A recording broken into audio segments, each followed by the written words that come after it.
শেখ পরিবারের দুর্নীতি এখন বিশ্ব মিডিয়ার আলোচনার কেন্দ্রবিন্দুতে।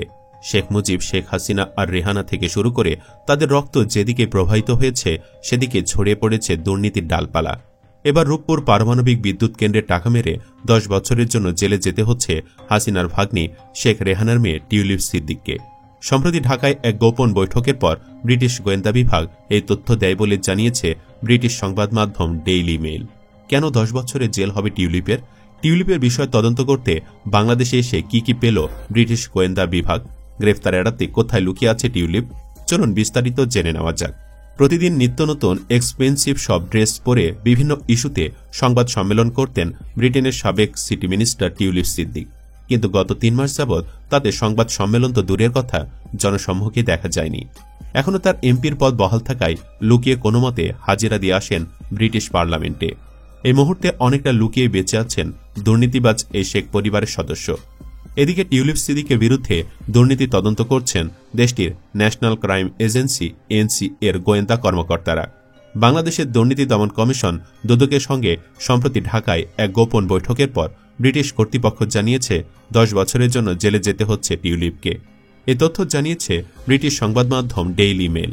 অভিযোগ রয়েছে বাংলাদেশের রূপপুর পারমাণবিক বিদ্যুৎ কেন্দ্রের চুক্তির মাধ্যমে টিউলিপ ও তার পরিবারের সদস্যরা 3.9 বিলিয়ন পাউন্ড আত্মসাৎ করেছেন। এ প্রকল্পের 90% ঋণ এসেছে রাশিয়া থেকে। এর দায়িত্বে আছে রুশ কোম্পানি রোসাটম। এছাড়া টিউলিপের বিরুদ্ধে হাসিনার দোসর এক ব্যবসায়ীর অবৈধ টাকায় কেনা লন্ডনে বিনামূল্যে ফ্ল্যাট পাওয়ার অভিযোগও রয়েছে। টিউলিপের বিরুদ্ধে ওঠা দুর্নীতি অনেকটাই প্রমাণের পথে। এখন শুধু রায়ের পালা, আর এমনটা হলে তার 10 বছরে জেল হতে পারে। কারণ ব্রিটেনের ব্রাইমারি অ্যাক্ট 2010 অনুযায়ী কেউ বিদেশে ঘুষ গ্রহণ করলে তার বিরুদ্ধে ব্রিটেনে মামলা এবং সর্বোচ্চ 10 বছরের কারাদণ্ড হতে পারে।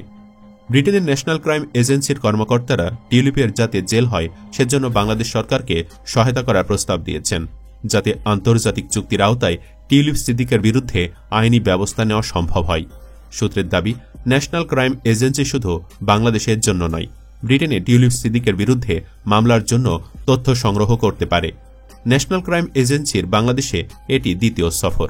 গত বছরের অক্টোবরে প্রথম সফরে সংস্থাটি অন্তর্বর্তী সরকারকে দুর্নীতি তদন্তে সহায়তার প্রস্তাব দেয়। অভিযোগ রয়েছে শেখ হাসিনার মন্ত্রিসভার সদস্যরা প্রতি বছর প্রায় 13 বিলিয়ন পাউন্ড বিদেশে পাচার করতেন। টিউলিপ সিদ্দিক গত মাসে লেবার পার্টির মন্ত্রীর পদ থেকে পদত্যাগ করেন, যা তার বিরুদ্ধে চলমান তদন্তের কারণে হয়েছে বলে ধারণা করা হচ্ছে। টিউলিপ সিদ্দিক ও তার পরিবারের বিরুদ্ধে আরও অন্তত 2টি ফৌজদারি তদন্ত পরিচালনা করছে দুদক, তবে তিনি এসব অভিযোগ প্রত্যাখ্যান করেছেন। লেবার পার্টির পক্ষ থেকে বলা হয়েছে এই অভিযোগের পক্ষে কোনো প্রমাণ উপস্থাপন করা হয়নি। টিউলিপ সিদ্দিকের সঙ্গে এ বিষয়ে কেউ যোগাযোগ করেনি এবং তিনি এসব অভিযোগ সম্পূর্ণ অস্বীকার করেন। লেবার পার্টির একটি সূত্র জানিয়েছে এনসিএ বা বাংলাদেশি কর্তৃপক্ষের কেউ এখন পর্যন্ত তার সঙ্গে যোগাযোগ করেনি। এনসিএ ও ব্রিটিশ স্বরাষ্ট্র মন্ত্রণালয় এ বিষয়ে কোনো মন্তব্য করতে রাজি হয়নি। বাংলাদেশ সরকারের সূত্র জানায়, বৈঠকে এনসি এর প্রতিনিধি দল আন্তর্জাতিক চুক্তি অনুযায়ী টিউলিপের বিরুদ্ধে বাংলাদেশের আনা অভিযোগ তদন্ত করার প্রস্তাব দিয়েছে। ওই সূত্র আরও জানায়, এনসিএ ব্রিটেনের হ্যামস্টেড ও হাইগেট এমপির বিরুদ্ধে মামলা করার জন্য প্রমাণ সংগ্রহের চেষ্টাও করতে পারে। উল্লেখ্য, ব্রিটিশ সংবাদ মাধ্যম ডেইলি মেইলের এক প্রতিবেদনে বলা হয়েছে এনসিএর একটি গোয়েন্দা দল সম্প্রতি গোপনে বাংলাদেশ সফর করে দুর্নীতি দমন কমিশনের কর্মকর্তাদের সঙ্গে বৈঠক করেছেন। প্রতিবেদনে উল্লেখ করা হয়, গত মাসে বাংলাদেশি কর্মকর্তাদের সঙ্গে বৈঠক করে ব্রিটিশ গোয়েন্দারা। বাংলাদেশি কর্মকর্তারা জানিয়েছেন তারা টিউলিপের বিরুদ্ধে দুর্নীতির নতুন তথ্য সংগ্রহ করেছেন। এখন টিউলিপ সিদ্দিকের ব্যাংক অ্যাকাউন্ট যাচাই, ইমেইলের তথ্য পর্যালোচনা এবং প্রয়োজনে তাকে জিজ্ঞাসাবাদের জন্য তলব করার পরিকল্পনা করছে ব্রিটেন। অভিযোগ রয়েছে বাংলাদেশের রূপপুর পারমাণবিক বিদ্যুৎ প্রকল্পে টিউলিপ ও তার পরিবার 3.9 বিলিয়ন পাউন্ড আত্মসাৎ করেছেন। এ প্রকল্পের 90% অর্থায়ন করেছে রাশিয়া। এদিকে টিউলিপের সর্বনাশ নিয়ে অনেকে কটাক্ষ করছেন। কেউ কেউ বলছেন শেখ পরিবারের মধ্যে সবার আগে জেলে যাবে সম্ভবত টিউলিপ সিদ্দিক, যদি না সময় থাকতে ভারতে পালাই। মানে অনেকে ধারণা করছেন টিউলিপও গ্রেফতার এড়াতে খালার কাছে ভারতে পালাতে পারেন। বিশেষজ্ঞরা বলছেন দুর্নীতি করলেও টিউলিপ ধরাছোঁয়ার বাহিরে থাকতেন, কিন্তু মা খালার দুর্নীতি কাল হল টিউলিপ সিদ্দিকের। শুধু তাই নয়, টিউলিপ সিদ্দিক ঝড় শুধু বাংলাদেশ নয়, উথাল পাথাল করেছে ব্রিটেন সরকারকেও। দুর্নীতির একাধিক অভিযোগ ওঠার পর সমালোচনার মুখে গত মাসে পদত্যাগ করেন তিনি। ব্রিটেনের ইকোনমিক সেক্রেটারি ছিলেন তিনি। সিটি মিনিস্টার হিসেবে পরিচিত এই পদে থেকে টিউলিপ সিদ্দিক দেশটির আর্থিক খাতে দুর্নীতি দমনের দায়িত্বে ছিলেন। অর্থ বিধিবাম দুর্নীতি বন্ধের জন্য যাকে দায়িত্ব দেওয়া হয়েছে সেই তিনিই কিনা বিশাল দুর্নীতির সাথে জড়িত। এ যেন শেয়ালের কাছে মুরগি বর্গা দেওয়ার গল্পকে হার মানিয়ে দেয়। উল্লেখ্য, ব্রিটেনের ক্ষমতাসীন দল লেবার পার্টি প্রার্থী হিসেবে 2015 সালে লন্ডনের একটি আসন থেকে প্রথমবার তিনি এমপি নির্বাচিত হন। মূলত দেশ থেকে দুর্নীতির বিশাল একটি অঙ্কের অর্থ শেখ রেহানা লেবার পার্টির ফান্ডে ডোনেট করেন। শর্ত ছিল টিউলিপকে এমপি বানিয়ে দেওয়া। সেই শর্ত মতে যার কিনা একজন এমপির কাজের লোক হবার যোগ্যতা নেই, সেই টিউলিপও টাকার বলে এমপি হয়ে যান। 2024 সালে নির্বাচনে চতুর্থবারের মতো এমপি নির্বাচিত হওয়ার পর গত জুলাইয়ে তিনি ইকোনমিক সেক্রেটারি হিসেবে দায়িত্ব পেয়েছিলেন। তার বিরুদ্ধে যে অভিযোগগুলো আসে তা হল 2013 সালে রূপপুর পারমাণবিক বিদ্যুৎ কেন্দ্র নির্মাণের জন্য বাড়তি ব্যয় দেখিয়ে রাশিয়ার সঙ্গে চুক্তি করে বাংলাদেশ সরকার।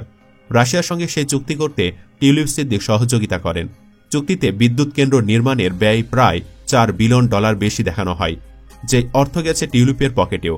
রাশিয়ার প্রেসিডেন্ট পুতিনের সাথে তার একটি ছবিও প্রকাশ করা হয়। এছাড়া লন্ডনে শেখ হাসিনার ঘনিষ্ঠ এক ব্যবসায়ীর কাছ থেকে একটি ফ্ল্যাট নেওয়ার পাশাপাশি জামাত নেতা মীর কাশেম আলীর ছেলের সাথেও একটি ভিডিওতে তর্কে জড়াতে দেখা যায় তাকে। নিখোঁজ গুম হওয়া মীর কাশেম আলীর ছেলে আরমানের ব্যাপারে 2017 সালে টিউলিপকে প্রশ্ন করেছিলেন ব্রিটিশ গণমাধ্যম চ্যানেল 4-এর এক সাংবাদিক। টিউলিপ যেহেতু ব্রিটেনের নাগরিক ও এমপি ছিলেন, তাই ওই সাংবাদিক মনে করেছিলেন হাসিনার কাছে একটি ফোন করলে আরমান হয়তো মুক্তি পেতে পারেন। তবে ওই সাংবাদিকের প্রশ্নে ক্ষিপ্ত হন টিউলিপ। তিনি পরবর্তীতে তার ক্ষমতা ও প্রশাসন ব্যবহার করে ইংল্যান্ডে থাকা আরমানের স্ত্রীকে হেনস্থা করান বলে অভিযোগ রয়েছে। এসব বিষয় যখন গণমাধ্যমে প্রকাশ পেতে থাকে, তখন টিউলিপকে বরখাস্ত করতে প্রধানমন্ত্রী কিয়ার স্টারমারকে আহ্বান জানান বিরোধী দল কনজারভেটিভ পার্টির প্রধান কেমি বেইডন।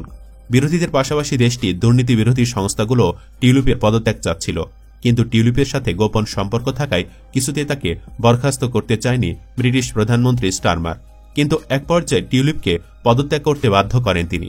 গত মাসে কিয়ার স্টারমার টিউলিপের পদত্যাগপত্র গ্রহণ করেন। পদত্যাগপত্র গ্রহণ করে মন্ত্রীর দায়িত্ব পালনের জন্য টিউলিপকে চিঠি দিয়ে ধন্যবাদ জানিয়েছেন প্রধানমন্ত্রী কিয়ার স্টারমার। স্টারমার বলেছেন, টিউলিপের জন্য দরজা খোলা রয়েছে।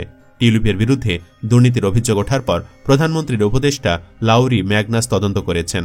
সে তদন্তের বিষয়টি উল্লেখ করে কিয়ার স্টারমার টিউলিপকে জানান তার বিরুদ্ধে ওঠা কোনো অভিযোগের প্রমাণ পাননি ম্যাগনাস।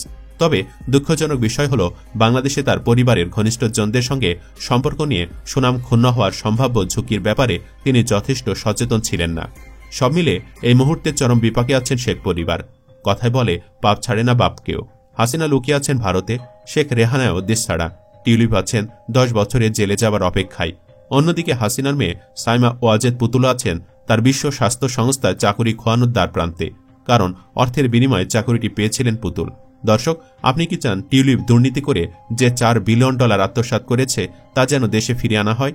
কমেন্ট বক্সে ইয়েস বা নো লিখে জানিয়ে দিন আপনার মতামত। ভিডিও ভালো লাগলে লাইক দিন এবং শেয়ার করুন, আর অবশ্যই চ্যানেলটি সাবস্ক্রাইব করুন। ধন্যবাদ।